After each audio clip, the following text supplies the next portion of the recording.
Police এনে সংযুক্তাকে ধরিয়ে দিয়ে উচিত শিক্ষা দিল পারুল। হ্যাঁ বন্ধুরা, এমনটা দেখা যাবে। তাই সম্পূর্ণ জানতে ভিডিওটিতে লাইক দিয়ে চ্যানেলটি সাবস্ক্রাইব করে দেখতে থাকুন। নতুন পর্বে দেখা যাবে পারুল আর রায়ন অফিসে আসে।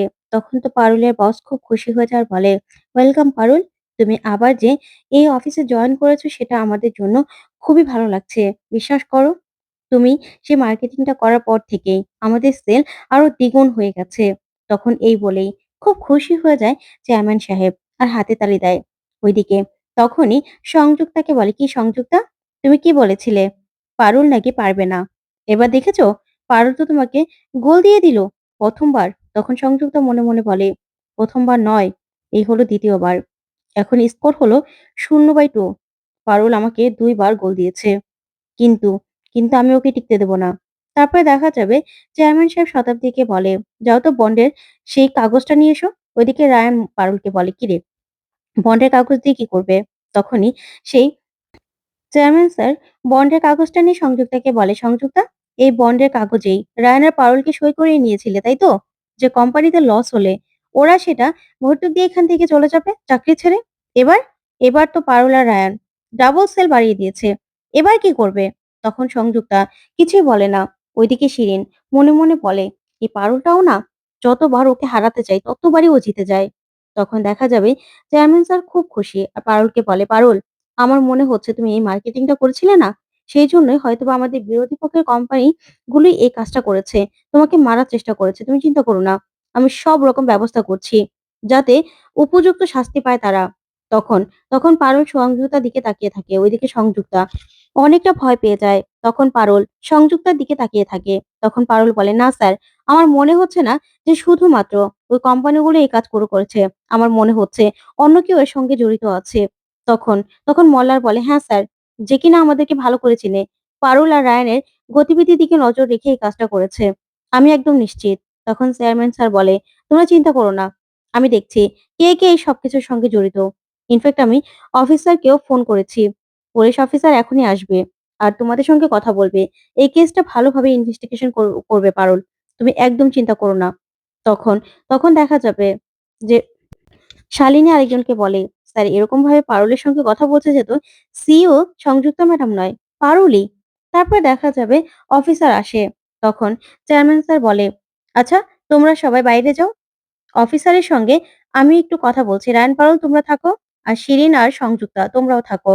তারপর অফিসার পারুলকে বলে, আচ্ছা পারুল, আপনার মনে আছে সেদিন কি হয়েছিল? তখন পারুল বলে, হ্যাঁ স্যার, একটা বাইক নিয়ে একটা লোক এসেছিল আর আমাকে গুলি করেছিল।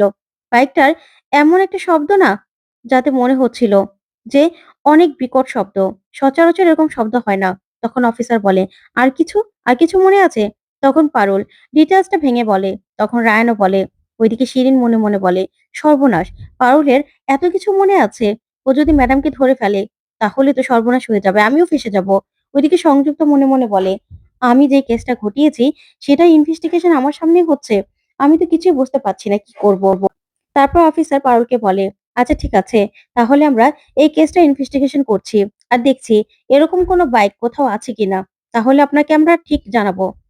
এই বলে চলে গেলেই চেয়ারম্যান স্যার সংযুক্তা আর শিরিনকে নিজের কেবিনে ডেকে সেখান থেকে চলে যায়। তখন শিরিন চলে গেলেই সংযুক্তাকে পারুল বলে, দাঁড়ান ম্যাডাম, আপনি যে সবকিছুর সঙ্গে জড়িত সেটা আমি জানি। আর এই বন্ডের কাগজটা তো এখন আর দরকার নেই। তখন বন্ডের কাগজটাই সংযুক্তার সামনে ছিঁড়ে ফেলে দেয় পারুল আর বলে, এই কাগজটার না এখন আপনার মুখের উপর আমি ছুঁড়ে মারতাম। শুধুমাত্র ছুঁড়ে ফেললাম না। আর আপনি যে কি করতে পারেন সেটা আমি ভালো করে জানি। তখন সংযুক্তা বলে, কি বলতে চাও তুমি? তুমি আমার মুখের সামনে দাঁড়িয়ে কথা বলছো? তখন পারুল বলে, আপনি কি, হ্যাঁ? আপনাকে আমি বাঁচালাম। আর আপনি কিনা আমাকে মারার চেষ্টা করলেন? ছি ম্যাডাম। তখন সংযুক্তা বলে, তোমার কাছে কোনো প্রমাণ আছে? তুমি না কোনো প্রমাণ করতে পারবে না যে আমি তোমাকে মারার চেষ্টা করেছি। তখন পারুল বলে, এখন হয়তো আমার কাছে কোনো প্রমাণ নেই।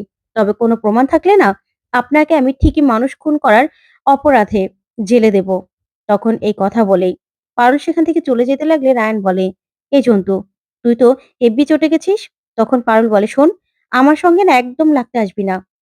সেদিন মোহরের সঙ্গে তুই দেখা করতে গিয়েছিলি।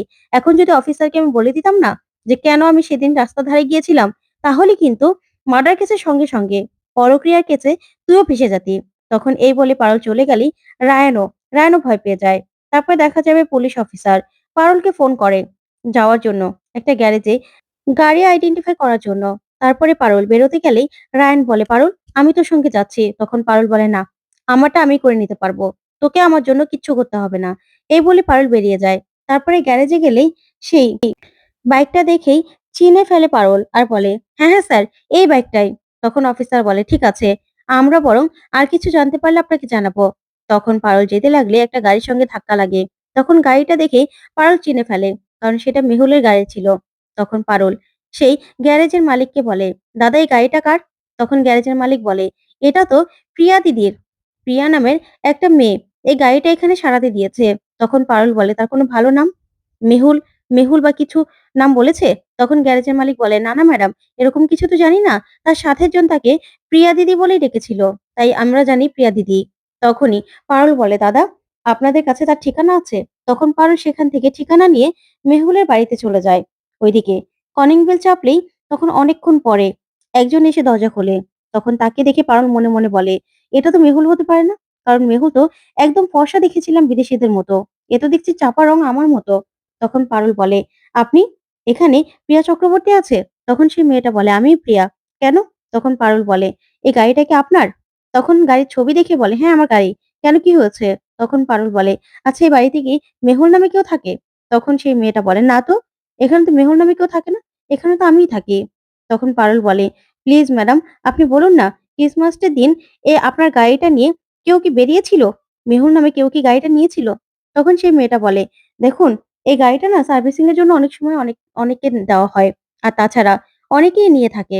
কিন্তু কে কখন নিয়েছে সেটা তো বলতে পারছি না।" তখন পারুল বলে, "প্লিজ আপনি একটু দেখে বলুন না। আমার না জীবনে অনেক বড় একটা এটার সঙ্গে জড়িত আছে।" তখনই মেয়েটা ভিতর থেকে এসে বলে, "না, না, আসলে আমি বলতে পারছি না। সরি।" তখন এই বলেই মেয়েটা ভিতরে চলে গেলে পারুল সেখান থেকে চলে যায়। ওইদিকে মেয়েটা সে মেহুলকে গিয়ে বলে, "তুই আজকে বড় বাঁচা বেঁচে গেছিস। ভাগ্যিস গ্যারেজের মালিক তোকে ফোন করেছিল।" তখন মেহুল বলে, "সেটাই তো। সেজন্যই আজকে বেঁচে গেছি।" তখনই মেহুল ভাবতে থাকে যে গ্যারেজের মালিক ফোন করে ওকে কি, কি বলেছিল আর মেহুলও তাকে সাবধান করে দিয়েছিল যাতে আর কাউকে মেহুলের ইনফরমেশন না দেয়। ওদিকে পারুল বেরিয়ে গেলে রায়ান বলে, "কিরে জন্তু, তুই নাকি গ্যারেজে গিয়ে কারো বাড়ির ঠিকানা নিয়ে সেখানে গিয়েছিলি? জানতে পারলাম।" তখন পারুল বলে, "তাই নাকি?" তখন রায়ান বলে, "হ্যাঁ, তুই কি মেহুলকে খুঁজতে গেছিস নাকি?" "কিরে জন্তু, তোর যদি আবার কোনো প্রবলেম হতো?" তখন পারুল বলে, "শোন, আমি না তোর সঙ্গে যাব না। আর আমার প্রবলেম হলে হবে। তাতে তোর কি? তোর সঙ্গে আমি এক বাইকে করে বাড়িতে যাব না।" তখন রায়ান বলে, "দেখ, একদম পাকামো করবি না। এই ২ দিন হলো তুই হসপিটাল থেকে বাড়িতে এসেছিস। এখনো না সুস্থ হোসনি। আর এত গোয়েন্দাগিরি করার তোর কি আছে রে? তুই মেহুলকে দেখে কি করবি? আর মেহুলকে সেটা জেনেই বা কি করবি? তুই এত কৌতূহলী কেন?" তখন পারুল বলে, "শোন, তুই না আমার জায়গাতে নেই। তুই কি ভেবেছিস আমাকে এভাবে মেহুলের কথা বলে কষ্ট দিবি আর মেহুলকে সঙ্গে দেখা করে আমাকে কষ্ট দিবি আর সেটা নিয়ে আমি কিছু করব না? দেখ না, একবার শুধু ধরতে পারি। তারপরে দেখ তোর আমি কি অবস্থা করি।" তো বন্ধুরা, কেমন লাগলো আজকের আপডেট কমেন্ট করে জানাতে ভুলবে না। ধন্যবাদ।